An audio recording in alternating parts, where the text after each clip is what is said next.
បាទសូមគោរពជម្រាបសួរពុកម៉ែបងប្អូនទាំងអស់គ្នាបាទថ្ងៃនេះគឺចង់មកផ្សាយចងល់ដែលមានអ្នកសួរថា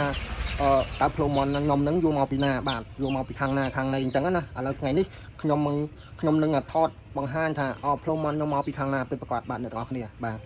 ទសូមជើញទស្សនាដូចតទៅបាទបងប្អូនទាំងអស់គ្នានេះគឺផ្លូវមន់បាទផ្លូវមន់ចង់បញ្យល់ប្រាប់ថាឥឡូវអស់ចងល់ហើយខ្ញុំមកបកស្រាយប្រាប់អ្នកទាំងអស់គ្នាដែលមួយល្អឯងមកទិញផ្លូវមន់បាទគឺផ្លូវមន់នេះគឺជាផ្លូវមន់បេតាក្លូនៅទីក្រុងភ្នំពេញបាទខ្ញុំគ្រាន់តែចង់មកប្រាប់ប៉ុណ្្នឹងដែរបាទកុំឲ្យថាផ្លូវមន់យកមកពីប្រទេសណាយកមកពីណាអីចឹងណាបាទភាគច្រើនណាមានគេសួរហ្នឹងហើយឥឡូវខ្ញុំមកត្រាយចម្ងល់ហើយផ្លូវមន់នេះគឺជាផ្លូវមន់មកពីរោងចក្រនៅភ្នំពេញផ្លូវមន់បេតាក្លូបាទអ្នកទាំងអស់គ្នាដឹងហើយផ្លូវមន់បេតាក្លូបាទហើយចំណែកតែថ្លាប់នេះគឺ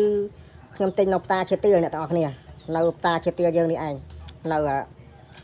ស្រុកបាណន់ខេត្តបាត់ដំបងឃុំឈើទាលនៅផ្សារឈើទាលបាទហ្នឹងហើយតែថ្លាប់ធំទិញនៅនេះឯងព្រោះថាថ្លាប់ធំលក់ទៅដាច់ទេចាញ់ផ្លូវទេអ្នកទាំងអស់គ្នាបាទហ្នឹងហើយអានេះខ្ញុំគ្រាន់តែមកប្រាប់អ្នកទាំងអស់គ្នាឲ្យដឹងថាផ្លូវមន់នេះគឺជាផ្លូវមន់បេតាក្លូបាទរបស់ខ្មែរយើងនឹងឯងបាទរោងចក្រខ្មែរយើងបេតាក្លូហ្នឹងបាទហើយពីដើមមកដែលខ្ញុំនេះហ្នឹងគឺខ្ញុំ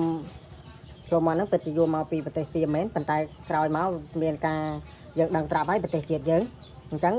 ខ្ញុំបានកំងពីភ្នំពេញបាទឲ្យគេកាត់ពីភ្នំពេញមកបេតាក្លូបាទសមិទ្ធផលល្អរបស់ខ្មែរយើងបាទបេតាក្លូអ្នកដែលដឹងចូលចិត្តហូបផ្លូវមន់អីហ្នឹងគឺដឹងហើយថាបេតាក្លូហ្នឹងគឺជាក្រុមហ៊ុនមកពីណាគឺមកពីប្រទេសណាអញ្ចឹងណាអ្នកនរគ្នាបាទអាហ្នឹងខ្ញុំគ្រាន់តែមកបញ្យល់ប្រាប់ចំណុចនេះទេបាទហើយក៏មួយទៀតអត់ចង់តោងគេល្បីទេប៉ុន្តែពេលខ្លះក៏គួរតែប្រាប់បញ្យល់ដែរបាទខាងរបស់បងក្រុមបងរបស់បងឈុនតេឡាជាត្រៃខ្ញុំបើកតិចហ្នឹងបងប្រុសឈុនតេឡាបាទក្រុមសម្ដែងរបស់គាត់ហ្នឹងគឺគាត់ចូលចិត្តមកទិញចំណីចំណុកដែលខ្ញុំចំអិនហ្នឹងគឺហូបដែរបាទអញ្ចឹងណាបាទហ្នឹងហើយតែប្រហែលថ្ងៃនេះរឿងថ្ងៃដែរប្រហែលជាពួកគាត់ចប់រវល់ក៏មិនដឹងបាទគឺគាត់ចូលចិត្តមកទិញហូបដែរបាទគាត់ថាណាដៃអាចទទួលយកបានអញ្ចឹងពីខ្ញុំជាអ្នកចំអិនផ្ទាល់បាទហ្នឹងហើយអញ្ចឹងខ្ញុំមានតែប៉ុណ្្នឹងឯងអរគុណច្រើនសូមជម្រាបលាបងប្អូនទាំងអស់គ្នាបាទ